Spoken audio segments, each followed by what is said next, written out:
취업은 해커스 대기업 해커스 공기업 해커스 최종을 크게 버렸어 가자. 자, 현대백화점이 어떤 곳인지를 일단 여러분들이 분석을 하셔야 될 텐데요. 지원 동기를 특히 분석하실 때 가장 중요한 건 산업 분석 플러스 기업에 대한 분석, 여기 굉장히 중요한데요. 일단 산업 분석에 대해서 말씀을 드리면 리테일 트렌드에 대한 것들은 여러분 다 알고 계셔야 됩니다. 실제로 이제 트렌드 코리아가 이제 대표적인 트렌드를 알 수 있는 그런 서적이고요. 이것 말고도 증권사 리포트 보시면 리테일 쪽 관련해서 굉장히 다양한 소식들이 정말 많습니다. 그것뿐만 아니라 실제로 유료로 판매하는 그런 잡지, 그러니까 증권사나 이제 운용사에서 발간하는 그런 잡지들도 있는데 거기에서도 리테일 트렌드에 대해서도 굉장히 상세하게 나와 있기 때문에 온라인이나 오프라인 트렌드들은 그쪽에서 실제로 보시면 좋을 것 같고요. 가장 조금 기초가 될 수 있는 부분들은 MZ세대에 대한 어떤 트렌드뿐만이 아니라 X세대 그리고 58세대 세대별로 나누셔가지고 여러분들이 타겟을 어떤 식으로 접근을 해서 우리 현대백화점이 더 높은 매출을 올릴 수 있을지에 대한 전략을 생각을 해주시는 게 실질적으로 면접관들에게 가장 어필력이 좋겠죠.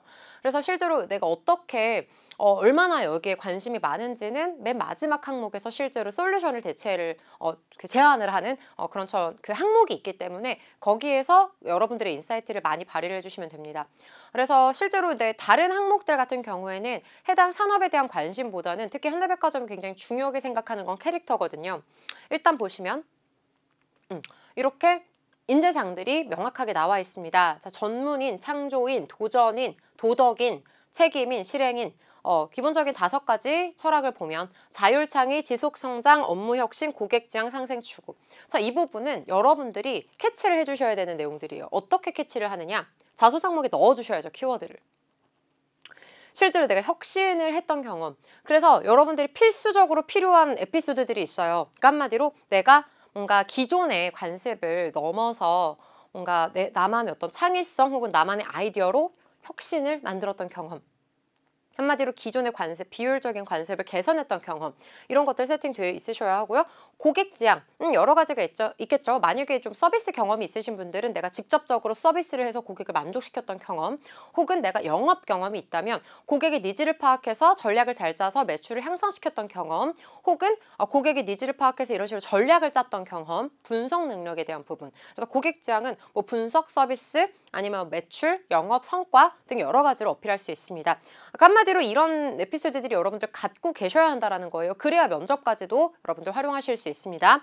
상생 추구에 대한 부분은 기본적인 사실 최근에는 ESG가 기업의 대표적인 경쟁력이 되었기 때문에 ESG 관련해서 여러분들이 알고 계셔야 하기도 하겠지만 여기에서 나는 상생, 지속 가능성 그리고 뭔가 사회에 공헌할 수 있는 그런 부분들을 여러분들이 이해하고 있어야 하고요. 이런 부분들이 실제로 면접에서 타인을 위해 혹은 조직을 위해 희생한 경험, 이런 쪽으로 질문들이 많이 나온다는 점 생각해 주시면 좋겠습니다. 지속 성장에 대한 부분은 자기 개발이죠. 얼마나 내가 스스로를 개발하고 있는지. 리테일 쪽 같은 경우는 특히나 자기 개발이 되게 중요합니다. 왜냐하면 요즘에는 그 변화의 주기가 너무 빨라요. 정말. 생각보다 여러분들이 생각하는 것보다 너무 빨리 변하기 때문에 예전에는 트렌드 코리아라던가 예를 들어 유통 트렌드라던가 했을 때 이렇게 만약에 막 10가지 이슈였으면 한 4가지, 5가지는 그대로 있고 5가지만 확 변하는 거였거든요. 요즘은 10가지 이슈 중에서 한 8가지가 확확 변합니다. 그리고 바로 그 윗단계로 올라가고요. 계속해서 변화가 빨라지고 있기 때문에 내가 트렌드를 찾기 위해서 얼마나 많은 노력을 하고 있는가, 이런 부분들을 어필을 해주실 때 되게 좋겠죠. 그리고 자율창의에 대한 부분들, 아까 내용들이랑도 좀 연결이 되는 부분인데요. 그러니까 이런 경영 철학을 보시면 기본적으로 이 사람은 계속해서 뭔가 새로운 부분을 알기 위해서 노력을 하고 있고 계속해서 개발을 하고 있고 그리고 사람들을 배려하고 있고 그리고 계속해서 뭔가 혁신하기 위해 노력을 하고 있고 그러면서도 따뜻한 가슴을 가지고 있는 사람, 요게 바로 현대백화점이 추구하는 인재상이다라고 생각을 해주시면 좋겠죠. 자, 여기에서 모든 걸 다 여러분들이 가질 수는 없으니 이 중에서 내가 해당한다라고 생각하는 캐릭터를 설정을 하셔서 그 캐릭터에 관련된 에피소드들, 경험들, 가치관들을 뽑아내시는 게 자소서를 쓰실 때 가장 중요한 겁니다.